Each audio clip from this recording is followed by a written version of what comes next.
Hey, Dr. Lindsey here.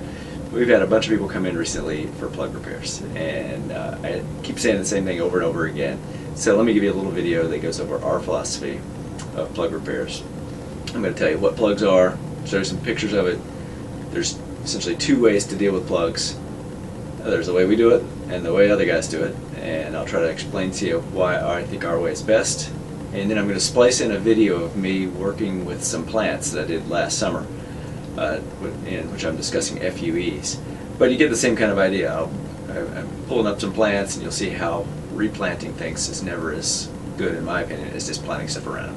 So with that in mind, first thing is water plugs. Plugs were the standard of care from, I don't know, the late 70s up until probably 93 or 94. And even now there are plenty of guys in our area that do plugs but call them FUEs. But essentially you take a pencil eraser sized circular dermatologic punch, go into the donor region of the scalp, core out a specimen of scalp tissue that contains somewhere between 5 and 30 hairs, and then just move that to a similar sized punched out area of bald scalp in the recipient area, often up here. And there are advantages and disadvantages to that. You know, back when there wasn't any other alternative, it was a great opportunity for people to get hair, but the hairs look like Cupid doll hairs, you know, like the G.I. Joe dolls when I was a kid, or the Barbie dolls, you know, a bunch of little sprouts coming out without any type of natural appearance. And in theory, people were supposed to have 4 sets of plug surgeries, so you could pack the plugs tight enough together that at the end of the 4 surgeries, they looked pretty good. And you know, it worked okay. The problem is most people didn't go through with all 4 of them, or there was some loss of the hairs in the center of the plug.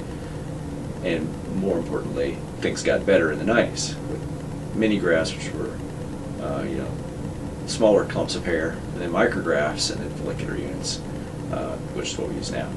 So things are a lot better now. You can make things look much more natural. And since I grew up on a farm, and I've probably planted, I don't know, maybe 3,000 individual trees out in the forest, or on, you know, tree preserves, I describe everything like trees. And so some of my analogies will be like tree planting. There's probably other analogies, but that's what I use. The pictures I'm going to show here in just a second are different plugs. I'll narrate as we go along, and then we'll talk about the 2 ways of addressing plug problems. So this is the first case that shows a guy that had a really bad set of plugs that came in for some repair. And he's got really the trifecta of trouble. He's got a large bald head with significant recession of his hairline down from where his original hair transplant was done. He showed up for 1 of probably 4 sets of plugs, and so things are scattered way apart. He's got really pale skin and really dark hair. So when you look at his donor area, and this was a typical plug donor area, the punches were taken out, and then either nothing was closed, in which case it just kind of healed in by a secondary intention of leaving a hairless white patch, much like really dense pack FUE winds up looking today, except it's lots of little holes, but it looks very similar to that. Or they were closed with one kind of long running suture, and they get these almost like lima bean punch marks. But anyhow, you know, if this was a virgin head and you took this strip out of it, we'd gotten 2,800 grafts maybe.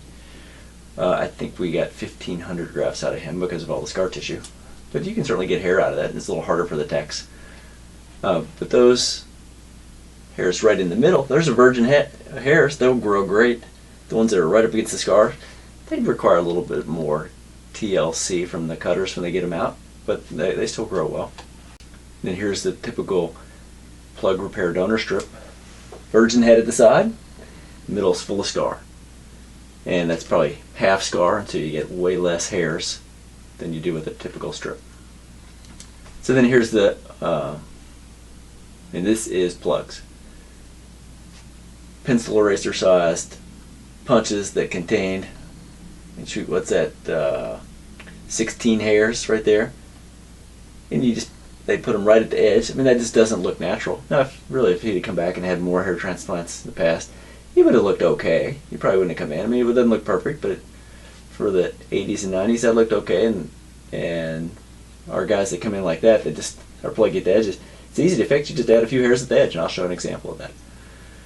But that is what plugs are for you guys and ladies who don't understand what plugs are.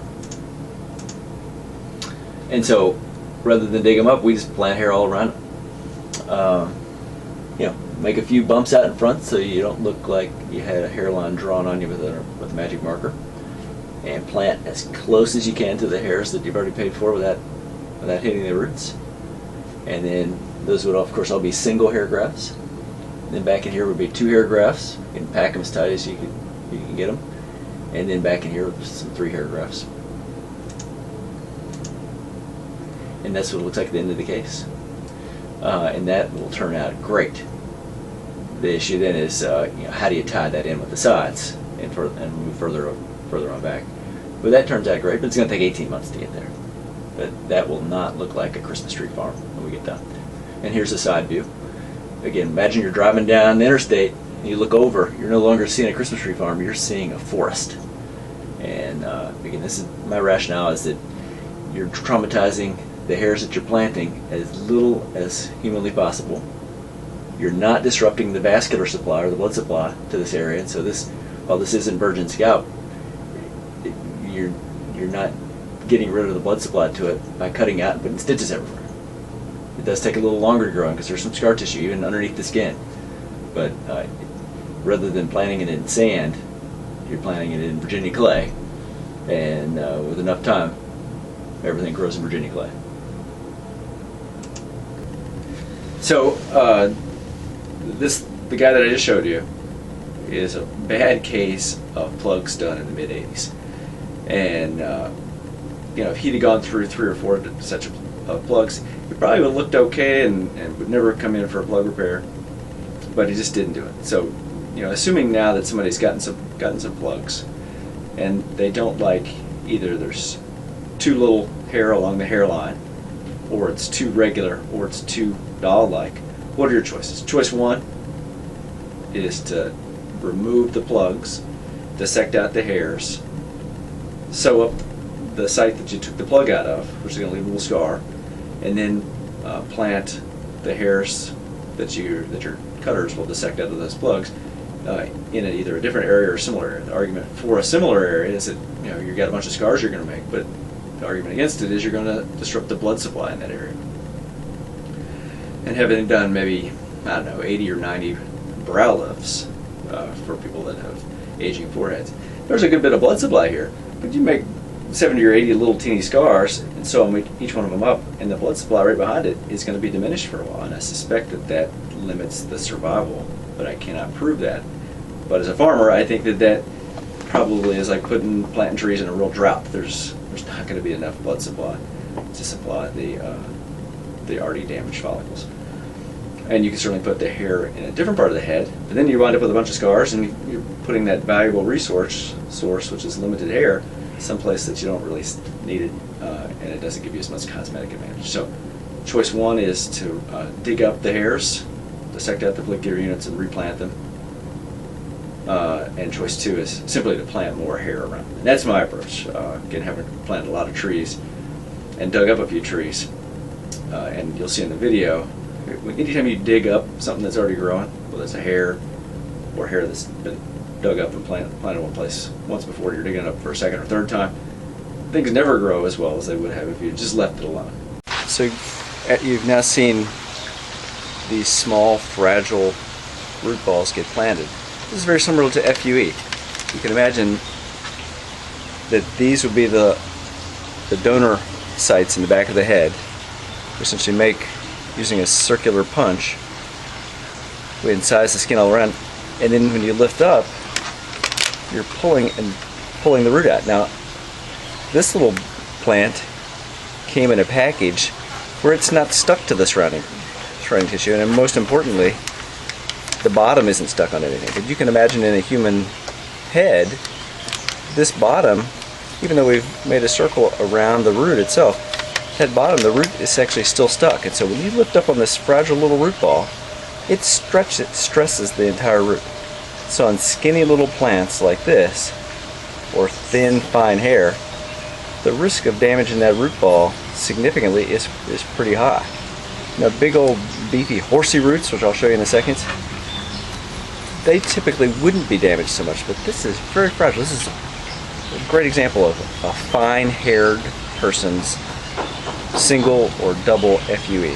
And you take it out, again, we're lifting it up by just up this, and we take it over and we put it down into the recipient site as gently as possible. So my suggestion on plants or hair is just do as little as you can to each individual follicular units, which is use good cutters, only move it once, and if you already have hair growing, just take more out of the back, even if it's got scar around it, and plant it around the hair that are growing. You can irregularize the hairline and pack as tightly as you can to the hairs that the person's already paid for and that are growing well, and get a pretty good result.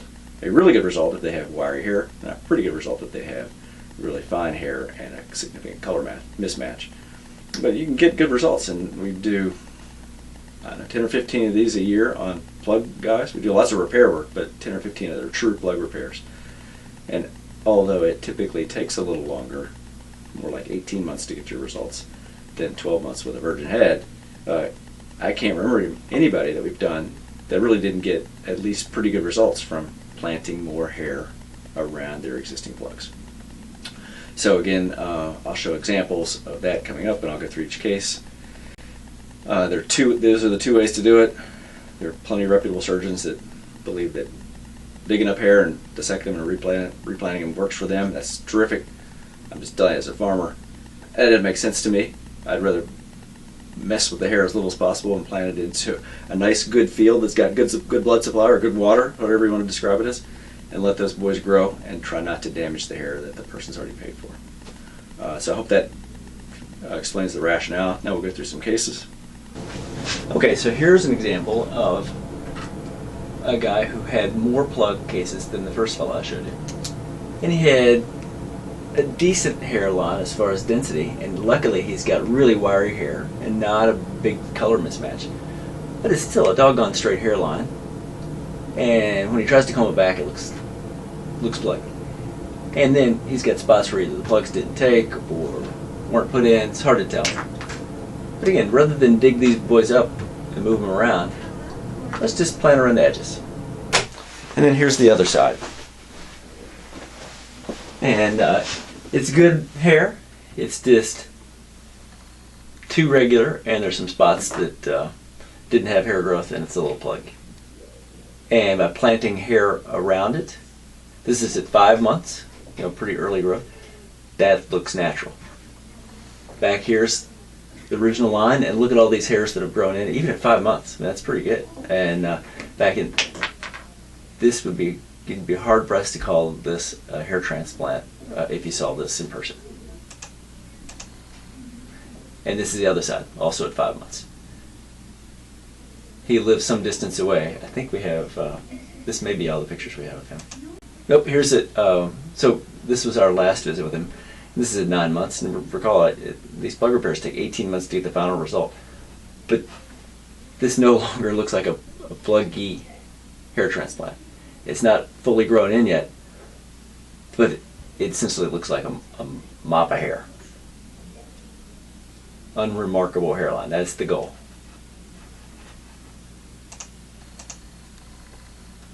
And pulled back.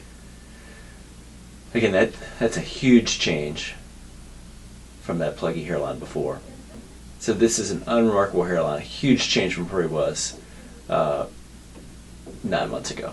And that's the last time we've seen him in person. He lives some distance away. But that is a happy patient, and I'm sure now, he's several years out now, that this looks good and unremarkable. And this is the opposite side at 9 months. You can style that however you want to. No longer do you have to kind of comb it forward and cover up that pluggy hairline. And I just don't think you would have gotten that result by digging hair up, compromising the vascular supply, compromising the integrity of the root bulbs that are growing and trying to replant them. I'm sure there are guys that get great results with that. It just doesn't make sense to me, having grown up on a farm. Here's another guy that maybe a little less pluggy, but same kind of deal. He had smaller plugs taken out. He had some good growth in one area, not so good growth across the front, and then sporadic growth in a lot of bulb space. So rather than transplant, we just trim him down, come up with an unremarkable hairline,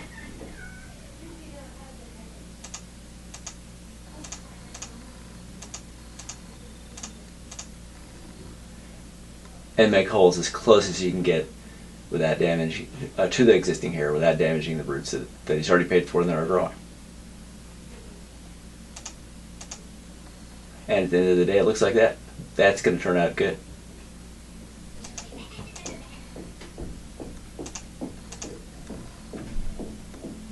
Again, end of the day, that's a mop of hair, or it will be shortly. This is him about a month out. The hair's shed, and he looks maybe a little worse than he did when he got to me. All normal. Here we are at 5 months. Hair's really growing in well. Here's 6 months. That's starting to look like a real hairline. My donor scar looks good. Here's one of his original plug holes. And then here we are at 9 months. His wife sent these in. Again, it takes 18 months to get your final result, but that's pretty good. 9 months out from a plug repair. That's pretty good. I just don't think you would get that from digging hair up and moving it around. Here's a third case. This guy had a couple of sets of plugs in the past, and we've now done 2 repairs on him. And so here's his donor area. I think he had him closed. He's got 200 little lima bean shaped scar ellipses. He likes a really short haircut. He has a job that requires a short haircut. And so part of our goal is to get rid of some of that scar and give him a linear scar that can be covered. So here's the treatment plan. We'll put single hairs as tight as we can get along the front and irregularize that hairline a little bit. And then put 2s and 3s back here. And then next case, we'll start back here and go further south. There's the slits made. Then we shaved off the hair to facilitate easy placement. And when you shave off those hairs to facilitate easy placement, then at the end, it looks like I missed spots. But those are places that he already had hair, or plugs.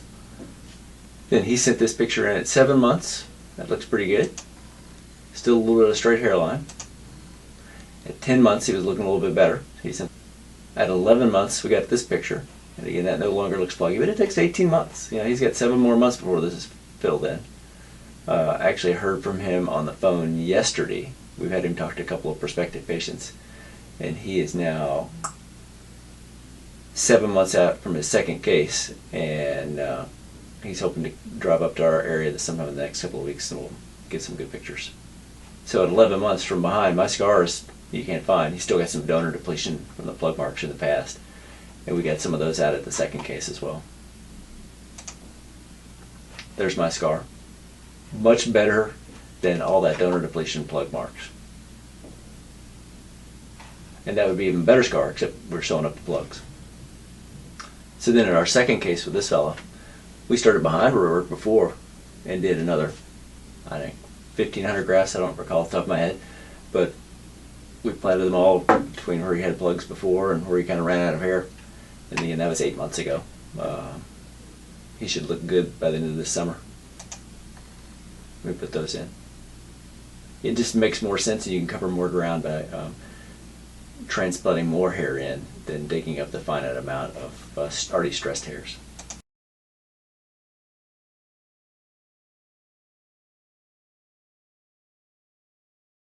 And then lastly, we get guys that have had, this fella had, he's a medical professional. He had a bunch of plugs in the 80s, and then he had a bunch of mini grafts in the mid 90s. And he's got this wire hair, it really covers quite well, but that straight hairline that was really sparse bothered him. And so rather than dig these, and he'd seen a reputable surgeon nearby, like the guy in front of you and the guy in front of him had seen, who suggested removing the hairs, dissecting them out, and replanting them. And my simple farming analogy made intuitive sense to these guys. And so we just planted more hair along the edges. So let's look at the treatment plan. So here was our plan. We just took a little strip out of the back. And we just tried not to damage the hairs that you already paid for, but to give it just a little bit of irregularity and a little more density. So here's his donor strip. You can see it's mostly scar on the back. I mean, he's had a lot of work done in the past. So here are the holes after we trimmed the hairs right around, and that's packed tight. And using careful magnification, I suspect we didn't damage many, if any, of the hairs he's already paid for. And there's the grafts in place. This is at a week. He did great cleaning. This is at a month. He's had a little bit of shock loss. He's not only lost the hairs that we've put in, but he had some shock loss of the surrounding hair. All expected. Here's 9 months out. You'll note first off that he's no longer dyeing his hair, which accounts for a significant cosmetic change in it. And I think it also makes this look a little worse, because before he had tan hair and tan skin and it matched. Now it doesn't look quite as good back in here, but 9 months his hairline's looking a little bit better. And then at a year, that looks pretty good. Unremarkable hairline.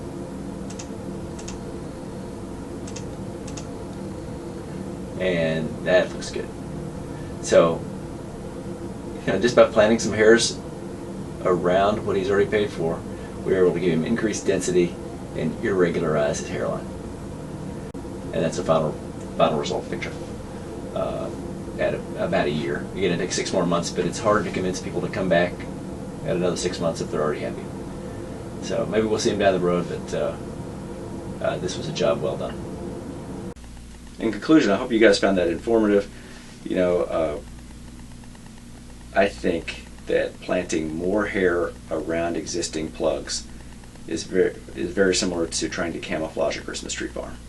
So you're driving down Interstate 66 near us, and there's a Christmas tree farm. Every time you drive by there, you can see row upon row of hair. But there are, row upon row of trees. But there are plenty of trees in the field, but it looks so ordinary. So let's imagine you buy that, and you don't want a Christmas tree farm anymore. Well, instead of digging those boys up and planting them irregularly, just plant a bunch of trees along the edge. You just, with these kind of repairs, you have a finite amount of seeds to work with. So, the first 10 or 15 feet into your Christmas tree farm, pack things as tight as you can, and then along the edge, you irregularize it, make it a little bit of a zigzag. I can tell you, people driving down Interstate 66 a couple years from now will never know there's a Christmas tree farm there. But you got a limited number of seeds in these repair cases, and I think you should spend them as frugally as possible and try to damage the hairs as little as possible so that you get the most hair that you can. Thank you.